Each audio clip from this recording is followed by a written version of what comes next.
Hello and welcome. This is #Griff Sports. I'm Kyle Ferrara. Alongside me is Brandon Rudd. We hope you've all had as great a week as we have. Just a reminder, as we're only on the air once a week, Thursdays at 6 p.m., you can follow us on Twitter for up-to-the-minute information on all your Golden Griffin teams. The Twitter handle for the show is @GriffSports_19, and the Twitter handles for both myself and Brandon are on the screen as well. Brandon, I like the show we've got lined up today. Tell them what's going to happen. Well, we got a great show lined up for the people today, as we're going to talk with the sports editor of the Griffin, Rich Lunghino, about Corey Conacher and Griff's hockey. Also, our own Mary Kessler had a chance to talk with hockey head coach Dave Smith, along with sophomore forward Matthew Grayson after their win last Saturday. And we'll talk with C Block member Joe Rutigliano about last week's Spirit Week and the disappointing losses to Niagara. But before we do any of that, let's take you around the MAC. That's you. And we'll start things out with men's basketball. From Thursday and Friday's action last week, we saw two teams ahead in the Griffs. Niagara and Loyola continued their winning ways as Niagara beat Santa by 9, and Loyola beat Manhattan by 10.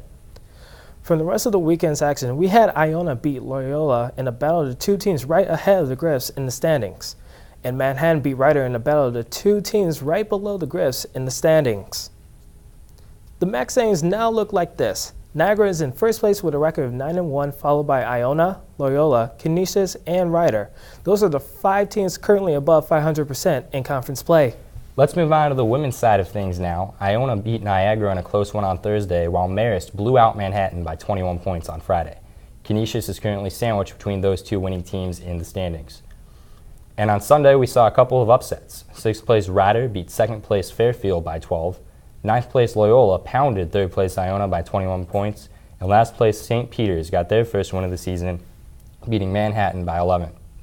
Unfortunately, the Griffs could not gain any ground as they lost as well to Niagara, so the standings remain pretty much unchanged. Marist still has not lost. They are 8-0 in conference. Right behind them are Fairfield, Iona, and Canisius, all above 500. Niagara, Rider, and Siena also are in the thick of things, with Loyola, Manhattan, and St. Peter's bringing up the rear. And we'll close out the segment by looking at the Atlantic hockey.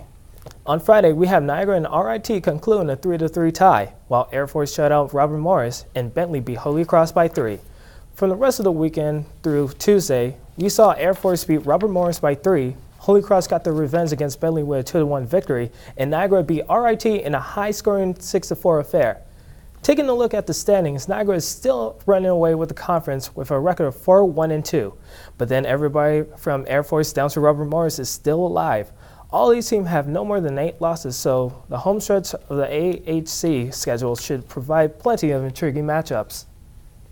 Now that we've got you caught up on all the action happening around the MAC and AHC, we'll take a quick break. But when we come back, we'll have C Block's Joe Rutigliano on the show. He and I will talk about last week's Spirit Week and dissect the losses to Niagara on Sunday. Everybody stay with us. This is #Griff Sports. So, I just moved in with this family, and it's embarrassing. The little one, he likes to go outside and crawl around in the giant litter box. I don't know what he's doing. I mean, I was born, and I knew how to use the litter box. Look at that. That's disgusting. Oh, poop already. You're making me nervous. Oh, okay, I can't look at this anymore. I really hope he grows out of this, for his sake.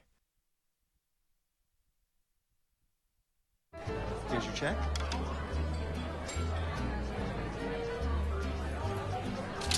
Oh, you got it.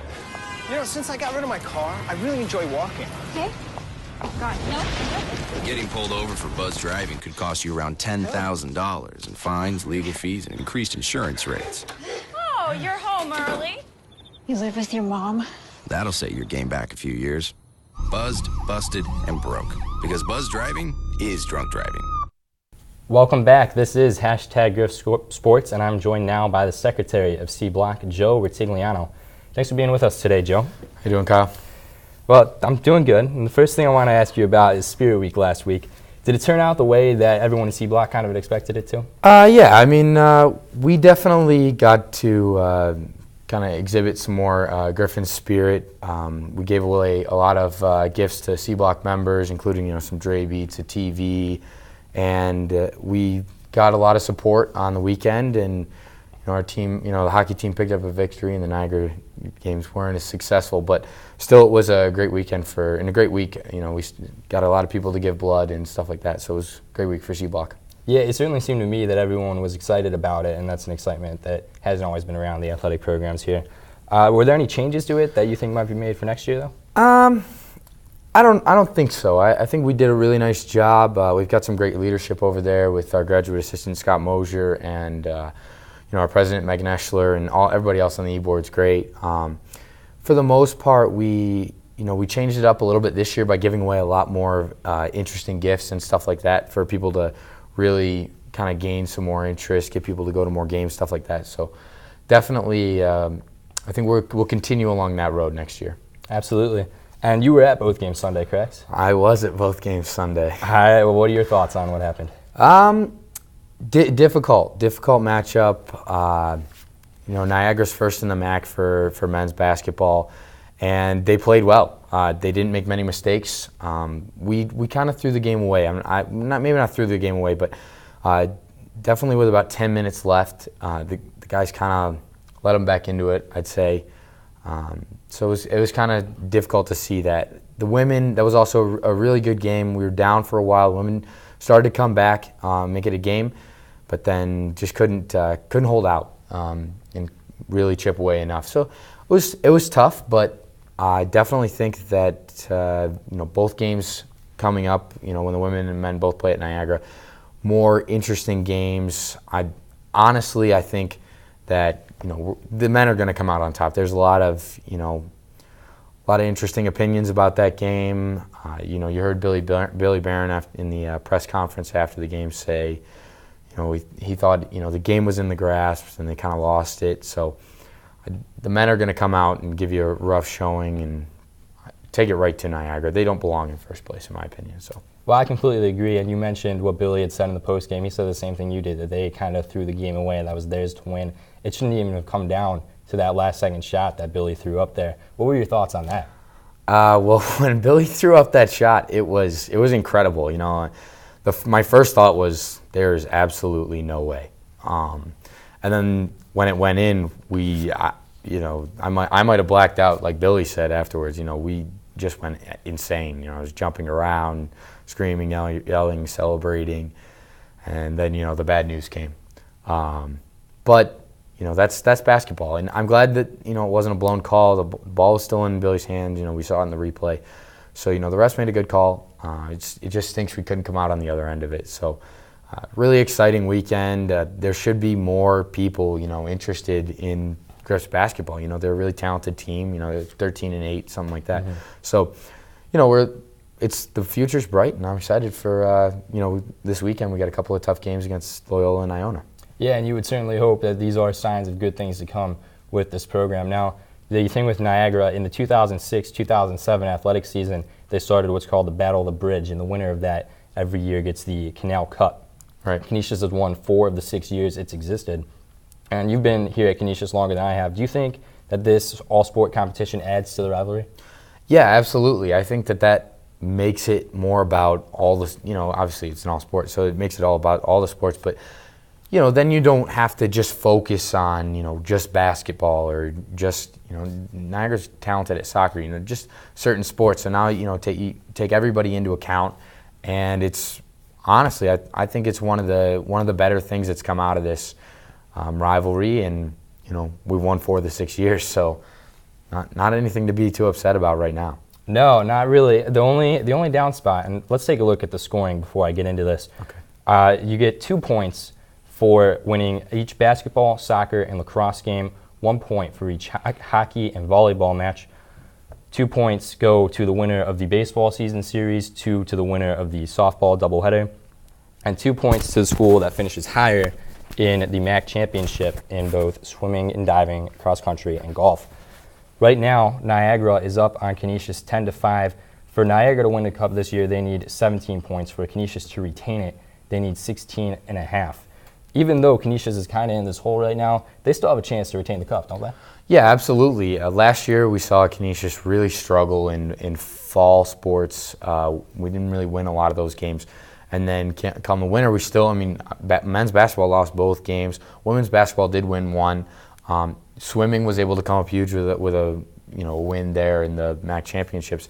So yeah, there's definitely a possibility. Our baseball and softball teams are talented. They usually, they'll knock off Niagara. So I think that definitely there's a really good chance that we could, take the cup, or hold on to the cup, retain it. And men's basketball with a win, a win anywhere in there. If you're trying to match it up with last year, one more a win from basketball or both basketball teams really helps us out as far as that goes. I think we're better off than Niagara is as far as it goes right now. I agree, and you can certainly cancel out wins, and it's going to come down to probably those last couple weeks. If the men's team wins their next game, if the women's team wins their next game, all of a sudden Sunday it's completely canceled out. It doesn't matter anymore.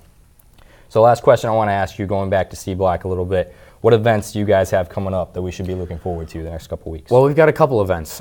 We have first of all, we've got 2 games coming up this weekend that I mentioned earlier, Loyola Niagara, or Loyola Iona. And then we also have the trip. We're going to Niagara on February 10th. It's a Sunday. It's $5. There's going to be pizza, drinks, non-alcoholic beverages. Get your ticket, you get in, you get to go to the game. We've got about 50. I think 5 have already been sold, so they'll be on sale for the rest of the week. And we're also going to the MAC tournament for men's basketball, women's basketball. I went last year. It was a lot of fun. Last year we didn't have to pay any money. This year we're not sure what that's going to be yet, but we're definitely looking forward to those events. And really any game at the CAC or Buffalo State Sports Arena is great event that we need people to come out for. So absolutely, and we definitely want to plug all those events for C Block, especially the one on February 10th going up to Niagara. They had a decent-sized student section down here. We got to take it right back up there, and then that revenge game hopefully come out with a win. So, Joe, thanks one more time for joining us today. It was a pleasure to have you, and we'll talk to you soon. All right. And now we'll send it to a commercial break. This is #Griff Sports. You're on your way to meet up with friends, but you can't seem to get anywhere quickly. You don't want your friends to be annoyed, so you text. You're on your way.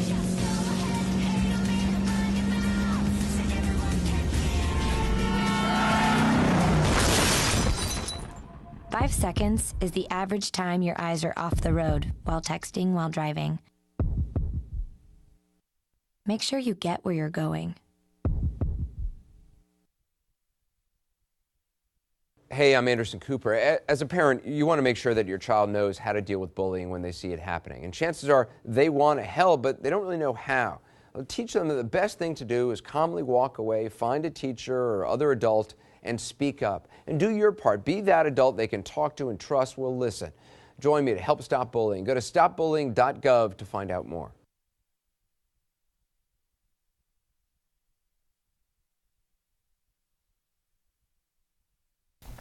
And welcome back. I'm joined again by my partner, Brandon Rudd.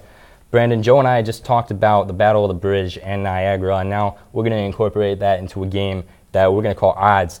Yes, I'm going to ask you, what are the odds that the Griffs retain the Canal Cup? Well, it's been a very tough battle between these two teams with very disappointing losses against Niagara, but they have a really good chance. I really think their odds are really good. That's why I'm going to give them a 65%. Kyle, what do you give your thoughts on this? 65%, that's pretty high. But they are down 10-5 currently. And originally, my number was a little bit lower until I just talked to Joe, and he encouraged me a little bit. I'm going to put it right here at 55%. Ooh. Just a little bit lower than you, but they certainly have a chance. Don't be too discouraged by the poor showing last Sunday. Next up for you, women's basketball center Jamie Ruddle has been benched the last couple games. She was shooting about 25% from the floor. Coach Zay wanted to try to get her going. She did score 12 points against Niagara off the bench, so showing a little bit of improvement. Brandon, what are the odds that Jamie's going to continue to come off the bench? She has started every game in her career. Well, I think it's going to be very inconsistent for her. She has been very inconsistent, been on and off throughout the whole season, so I really don't think she's going to come off the bench that much. I'm going to give this a 45%. Kyle, what do you think? 45, that's higher than even I have it. Like I said, she has started every game in her Canisius College career.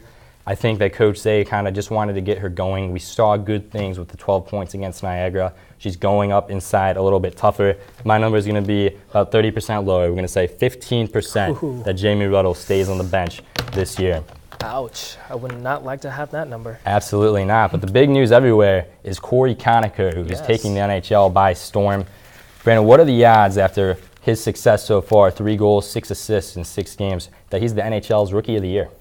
Well, I have to say, this guy plays with the line with St. Louis and Stamkos. I mean, 2 future Hall of Famers. He's playing for the Tampa Bay Lightning, and he's already proven that he could really score goals and provide assists.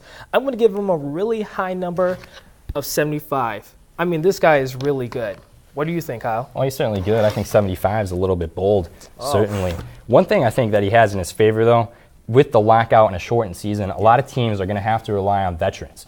Well, Tampa Bay is the one team that really has their rookie Corey in a huge role. I'm going to give him 65% odds on winning NHL Rookie of the Year. I think he's got a good chance of doing it. He'd be the Rookie of the Year if the season ended today. So it's certainly been encouraging. Yeah, but can you name any other rookie who's been doing as great as him? Well, I certainly can't, but I don't follow the NHL as much as you do. Yeah. Even bigger news around Buffalo. The Bills just signed a 5-year extension with the city of Toronto to play 1 home game there every season. A lot of speculation that someday they may move to Toronto. Brandon, what are the odds that the Bills ever play away from Buffalo? Well, I think that's really impossible. I mean, they need Toronto to build up revenue for their team since they have a 10-year lease at Ralph Wilson Stadium. So I'm going to give this a big, fat 0%. A whoppingly bold prediction from our own Brandon Rudd, 0%. Indeed. Never say never. I don't think it's going to happen, but just for the sake of angering Brandon a little bit. Don't do it. No, we're going to say about 10.8%. I know that's a number that's just going to make Brandon a little mad. I don't know why else I would use a decimal point. They're probably not going to move from Buffalo. Nobody here should be alarmed. But Roger Goodell does want to expand the NFL. Oh, yeah. Never say never. Something could happen. Sticking here with Buffalo sports, the Sabres are on a 0-4 losing streak after starting the year 2-0, famously after I declared my fandom for them. Brandon, what are the odds that it's my fault the Sabres are losing? Well, let's take a look at the footage last week of you talking about the Sabres. That's why right here, right now, today, I'm going to put on the Sabres hat. I'm going to say, let's go Buffalo, go Sabres, I'm Kyle Ferrara, and that's what I'm screaming. Nice. Now let's end. See what you did, Kyle? See what you did? You put on a hat with the yellow slug. That's very outdated. You can't put that on. I mean, that's very outdated. What? Just why did you have to say that? I don't really know what you're saying right now. I heard something about a yellow slug. But really, the way I see things, this can't be my fault too much. I mean, the Sabres have been losing since before I was even imagined.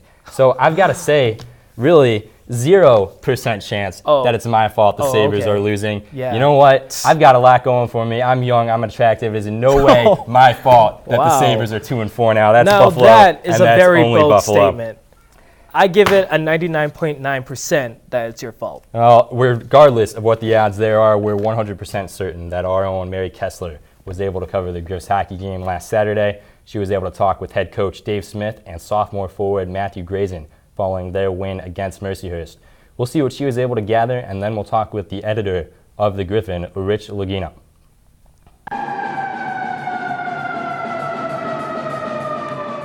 The Golden Griffins men's hockey team took on Mercyhurst this past Saturday, winning with a score of 4-2 after a devastating loss to Bentley last weekend. Last week it was 2 close games, and we, even though we played well, we didn't get wins. So it didn't take a lot to recover. It's just a reminder of how tight the standings are and how everybody in the league is very, very good. So we had to get back down to work and find a way to win a game, and we did that. Practice, we had a good week of practice, worked hard, so I just came in ready today to play. Get a win.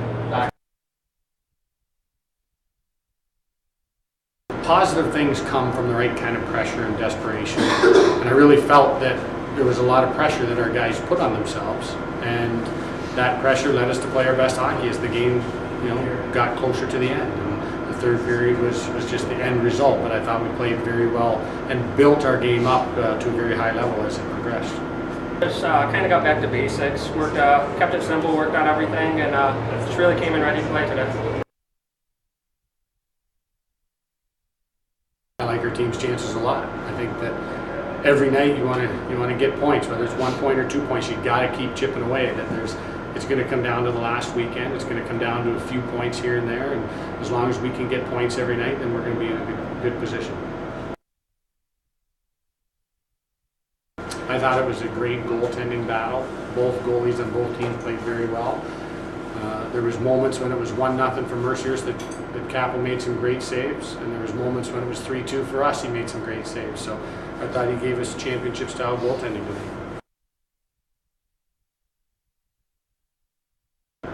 Make big saves, play with desperation, and put it in the empty net at the end. Always feels good.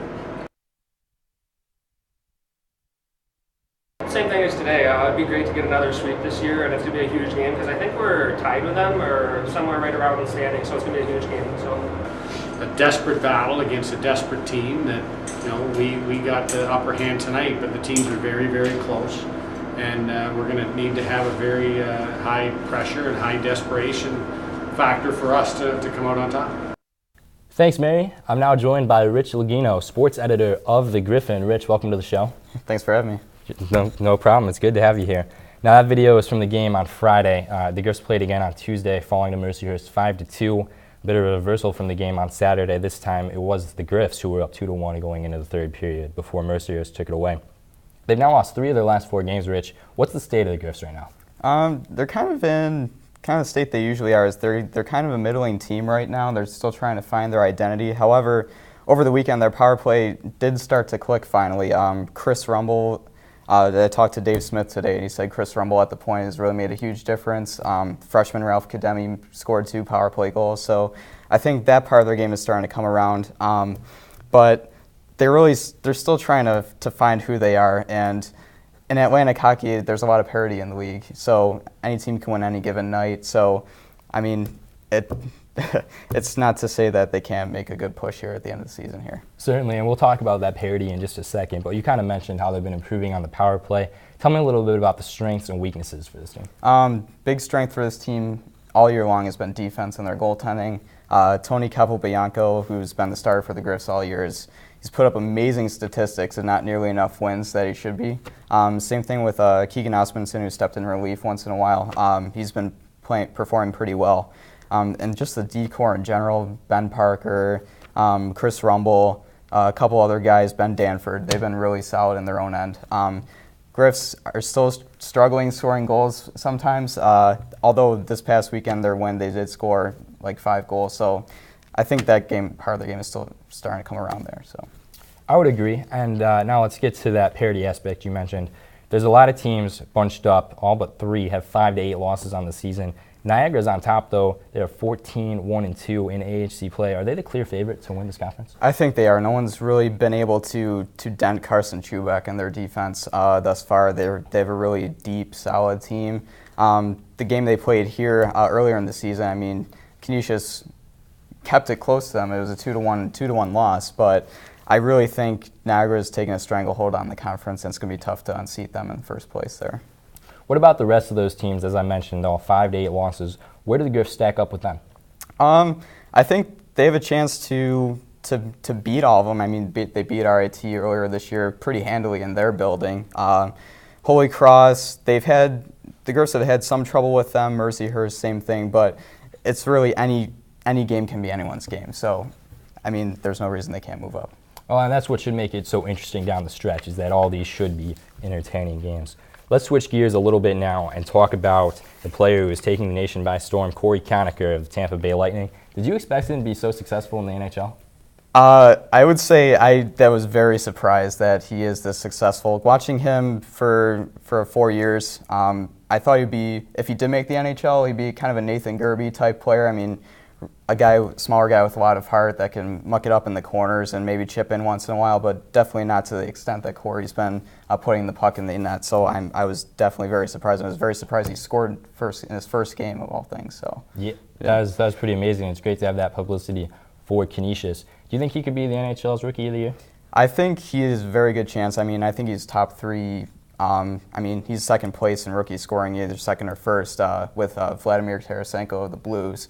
So I think right now it's up between him and Tarasenko for Rookie of the Year. I think Grigorenko for the Sabres has to score a little bit more to be in consideration for that, but I think Corey has a very good chance of winning that award.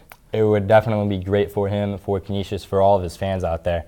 Now let's take a look at our Golden Performer of the Week. We do this every week, and this week it is Chris Manhertz for his career-high 17 points against Niagara to go along with 15 rebounds. He's really been the unsung hero of this team so far, and look for him to be on our show next week. But Rich, what are your thoughts on Manhertz? I think he's really come into his own with this team and the new coach. I think Billy Barron right now would be the MVP of the team, but Manhertz would be a close second. I mean, he's really dominant in the paint, using his size very well, and he's outperforming taller guys like Asperia and Heath. So I think he's having a great year this season. He absolutely is. He's definitely been the surprise on this team. Well, thanks, Rich, for joining us. We always appreciate the insight. All right, thank you very much. Coming up, Brandon and I will take a look at what's ahead for the Griffs. For now, you're watching #Griff Sports.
So, I just moved in with this family, and it's embarrassing.